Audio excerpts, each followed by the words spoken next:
శ్రీ గురుభ్యో నమ. సదాశివసమారంభాం శంకరాచార్య మధ్యమాం అస్మదాచార్య పర్యంతం వందే గురు పరంపరాం. మహాత్ముల వద్దకు వెళ్ళినప్పుడు ఒళ్ళు దగ్గర పెట్టుకుని మాట్లాడాలి. అది పిల్లలైనా పెద్దలైనా. ఒకవేళ పిల్లలు పొరపాటు చేసి ఉంటే వారికి తప్పకుండా తల్లిదండ్రులే నేర్పాలి. ఈ విధంగా నేను ఎందుకు చెబుతున్నానో ఒక సంఘటన ద్వారా మీకు వివరించే ప్రయత్నం చేస్తాను.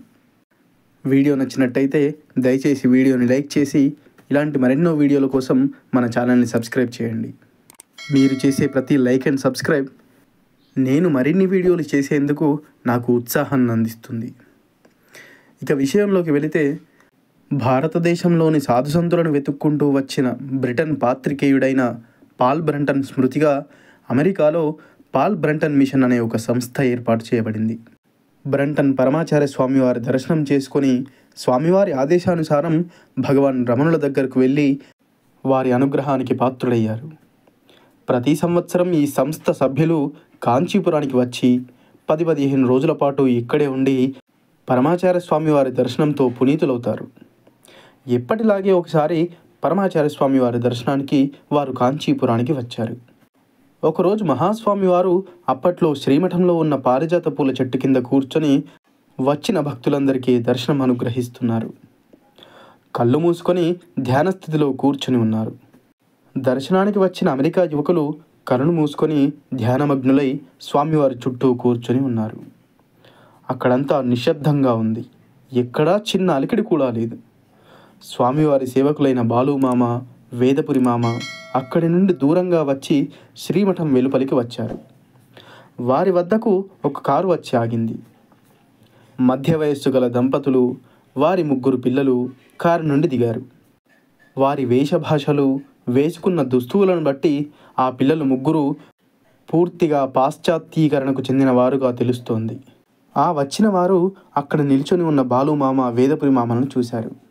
రంగు వెలిసిపోయిన పాత పంచెలు, శిఖముడి వేసుకున్న జుట్టు, శరీరమంతా పూసుకున్న విభూతి రేఖలు, మెడలో రుద్రాక్షమాలలు. అత్యాధునికులైన ఆ పిల్లలు వారిద్దరిని వింతగా చూశారు. ఎవరు ఈ పురాతనులు? ఇక్కడే చుట్టుపక్కల ఉండే సాధువులేమో. అతను కూడా ఇలాగే ఉంటాడేమో. మట్టి మనుషులు, అనాగరికులు, అవివేకులు, బిచ్చగాళ్ళు, ఎవరు వీరంతా అని అన్నారు. ఇదంతా విని బాలుమామ, వేదపురి మామ అక్కడి నుండి వెళ్ళిపోయారు. ఆ కుటుంబం లోపలికి వెళ్ళి స్వామివారి ఎదుట కూర్చున్నారు. ఆ దంపతులు కూడా స్వామివారిని ఎప్పుడూ దర్శించలేదు. అసలు నిజానికి వారు కంచిపట్టు చీరలు కొనుగోలు కోసమని కంచికి వచ్చారు. తిరుగు ప్రయాణంలో ఒకసారి కంచి మఠాన్ని కొద్దిసేపు చూసెళదామని వచ్చారు, అంతే. కానీ అక్కడున్నటువంటి విదేశీయులను చూసి స్వామివారి చుట్టూ చేరి వీరందరూ ఏం చేస్తున్నారు? చక్కగా మఠం వేసి కూర్చొని కళ్ళు మూసుకొని ధ్యానం చేస్తున్నారా అని అమెరికా నుండి వచ్చిన ఆ భారతీయ పిల్లలు మెల్లిమెల్లిగా అమెరికా నుండి వచ్చిన మిగతా పిల్లలతో గుసగుసలు మొదలుపెట్టారు. మీరు ఎక్కడి నుండి వచ్చారు? ఇక్కడ ఏం ప్రత్యేకత ఉంది? మీరిక్కడికి వచ్చి ఎన్ని రోజులైంది? అంటూ ఇలా ప్రశ్నలు అడుగుతూ ఉన్నారు. ఒక అమెరికా యువకుడు ఎంతో ఉత్సాహంతో, మేమిక్కడికి వచ్చిన కారణం ఒక్కటే, మహాస్వామి వారి దర్శనం. కేవలం దానికోసమే వచ్చాము. ఆయన భగవంతుని అవతారమని మేము విశ్వసిస్తాము. స్వామివారి దర్శనం మాకు శక్తిని కలగజేస్తుంది. అది మా జీవన పర్యంతం మాతో ఉంటుంది. ఇది మా అదృష్టం, భాగ్యం అని అన్నాడు.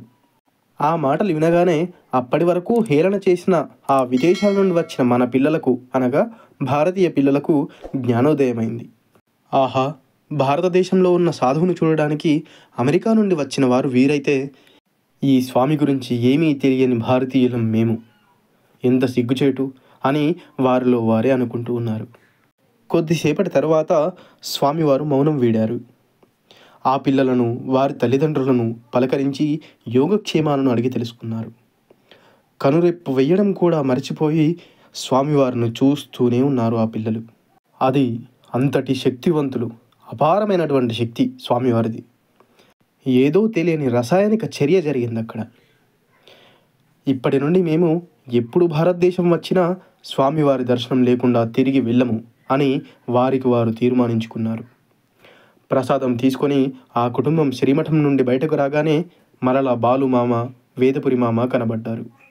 వారిని చూడగానే ఆ ముగ్గురు పిల్లలు క్షమించండి మామ అని అన్నారు.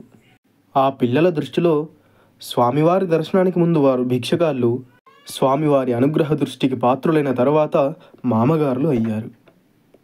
ఇదే విచిత్రం. అపార కరుణాసింధుం జ్ఞానదం శాంతరూపిణం శ్రీ చంద్రశేఖర గురుం ప్రణమామి ముదాన్వహం. సర్వం శ్రీ గురుదివచరణారవిందార్పణమస్తు. స్వస్తి.